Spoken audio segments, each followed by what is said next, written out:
அனைவருக்கும் வணக்கம் மாணவர்களே. இன்று நம்ம காணக்கூடிய தலைப்பு வந்து பாத்தீங்க அப்படின்னா நிலம் பொது அப்படிங்கிற ஒரு உரைநடை பாடத்தை தான் நம்ம பார்க்க போறோம். இந்த நிலம் வந்து எல்லாருக்கும் பொதுவானது அப்படின்னு சொன்னா யாருமே ஒத்துக்க மாட்டாங்க. காரணம் என்ன அப்படின்னா வந்து இந்த ஸ்கூல் இருக்கு, இது வந்து இந்த ஓனருக்கு சொந்தமானது, உங்களுக்குன்னு ஒரு தனி வீடு இருக்கும், அது போல அவங்களுக்கு சொந்தமான நிலம் அப்படின்னு இருக்கு, சரிங்களா? ஆனா இந்த இடத்துல நிலம் பொது அப்படின்னு என்ன சொல்ல வராங்க அப்படிங்கிறது முழுமையாக பார்க்கக்கூடியதுதான் இந்த பாடம். இந்த அமெரிக்காவில பூஜை சவுண்ட் அப்படிங்கிற பகுதியில ஒரு பழங்குடியின மக்கள் வாழ்ந்து வந்தாங்க. அவங்க என்ன சொல்லுவாங்க அப்படின்னா சுக்குவாமிஷ் பழங்குடி மக்கள் அப்படின்னு சொல்லுவாங்க. அவர்களுக்கு ஒரு தலைவர், அவர்தான் சியாட்டல். அந்த பழங்குடியின மக்களினுடைய தலைவர் தான் வந்து யாருன்னு பாத்தீங்க அப்படின்னா சியாட்டல் அப்படிங்கிறவங்க. இந்த மனிதர்கள் வந்து அவங்களுடைய மண்ணையும் இயற்கையையும் மிகவும் நேசிக்கக்கூடியவர்கள். அப்படி இருக்கும் பொழுது இந்த பாடத்துல அவர் வந்து அந்த நாட்டினுடைய குடியரசுத் தலைவருக்கு, அதாவது அமெரிக்காவில் உள்ள குடியரசுத் தலைவருக்கு ஒரு கடிதத்தை எழுதி இருக்கிறாங்க. அதை தான் நமக்கு பாடமாகவும் கொடுத்திருக்கிறாங்க. அது என்ன அப்படிங்கறத நம்ம பார்க்க போறோம்.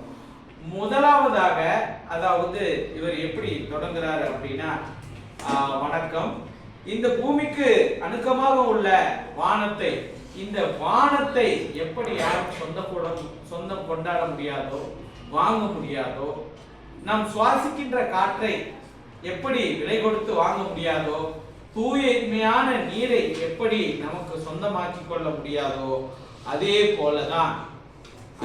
போலதான் நீங்களும் அதை சொந்தமாக்கி கொள்ள முடியாது அப்படிங்கிற விஷயத்தை முதலாவதாக அவர் சொல்ல வர்றார்.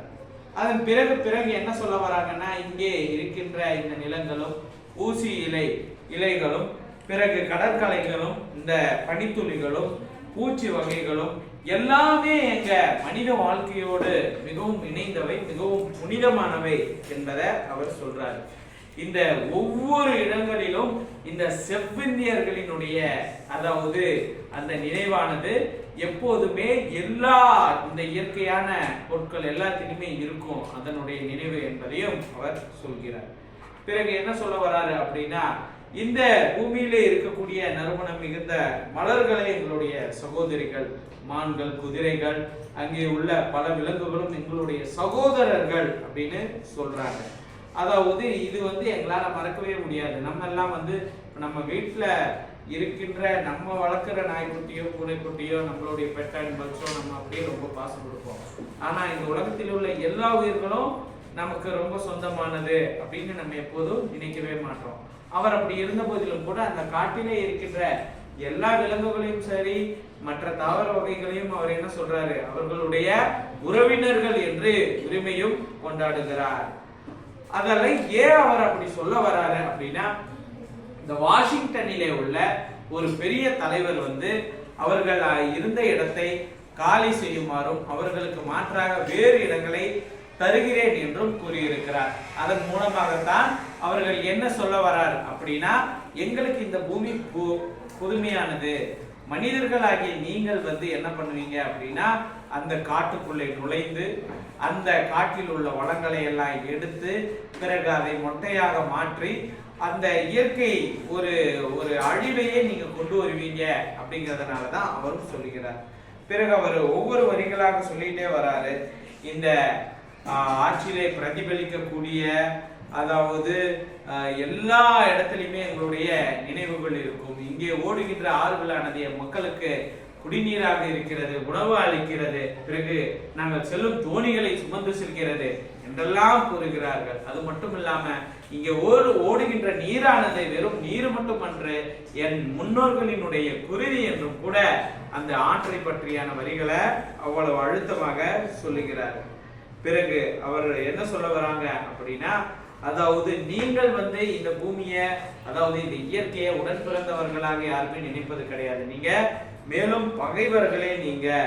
அதாவது இங்க நாங்க இது பண்ண முடியாது அப்படின்னா, இங்கேதான் என்னுடைய முப்பாட்டன், அதாவது என்னுடைய முன்னோர்கள் எல்லாமே இறந்தாங்க, அவங்களுடைய சாம்பல் தான் இங்கே நிலமாக இருக்கிறது, அதனால் நாங்கவே இந்த நிலங்களை தாயாகவும் தந்தையாகவும் மதிக்கிறோம் என்றெல்லாம் அந்த சியாட்டல் அவர்கள் அந்த கடிதத்திலே குறிப்பிட்டிருக்கிறார். அது மட்டும் இல்லாம நாங்க இந்த நகர வாழ்க்கைய நீங்க எங்களை நகரத்துக்குள்ள வர சொல்றீங்க அப்படிங்கிறது எனக்கு தெரியும். ஆனா அந்த நகர வாழ்க்கை எங்களை பற்றி நீங்க என்ன நினைக்கிறீங்கன்னு தெரியாது.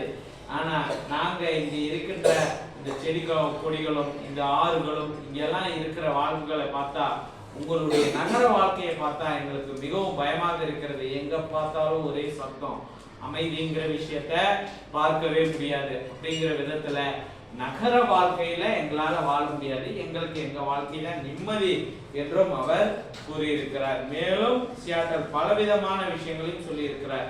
இங்க இருக்கின்ற விலங்குகளாகட்டும் மனிதர்களாகட்டும் எல்லோருக்கும் அப்படிங்கிறது சுவாசித்தல் என்பது பொதுவானது. அந்த சுவாசித்தலான விஷயத்த என்னது இந்த மரங்கள் தான் தருகிறது. ஆகவே நீங்க இருக்கிறவங்க இந்த காடானது, நீங்க எத்தனையோ புதர் காடுகள் என்னென்னமோ இங்க இருந்துச்சு. ஆனா இங்க அந்த எருமைகள் எல்லாம் நிறைய எருமைகள் கொல்லப்பட்டு இருக்கு. நிறைய மனித நடமாட்டங்கள் அதிகமாக இருக்கு. எங்க பார்த்தாலும் அந்த அலைபேசி போன் டவர் எல்லாம் இருக்கு. இந்த மாற்றங்கள் எல்லாம் அழிவுக்கு தான் காரணம் அப்படிங்கிற விஷயத்தையும் அவர் அந்த சியாட்டல் அவர்கள் சொல்ல வர்றாரு. கடைசியா அவர் இறுதியா சொல்லக்கூடியது, உங்களுக்கு என்ன, நாங்க இந்த காட்டை விட்டு போகணுமா, போய்க்கிறோம். ஆனா எங்களை மாதிரியே நீங்களும் இந்த காட்டை பாதுகாப்பாக பார்த்துக்கிறீங்க அப்படின்னு சொன்னா மட்டுமே போறமே தவிர்த்து இல்லாட்டி போக மாட்டோம் அப்படிங்கிற ஒரு அருமையான கடிதத்தை எழுதியிருக்கிறாரு. இதன் மூலமாக இயற்கை மீது அவர்கள் கொண்டுள்ள அந்த பழங்குடியின மக்கள் கொண்டுள்ள அன்பை பற்றி என்ன அப்படிங்கிறது நமக்கு முழுமையாக தெரிய வருகிறது மாணவர்களே. மேலும் ஒரு புதிய வகுப்பிலே சந்திக்கலாம். நன்றி.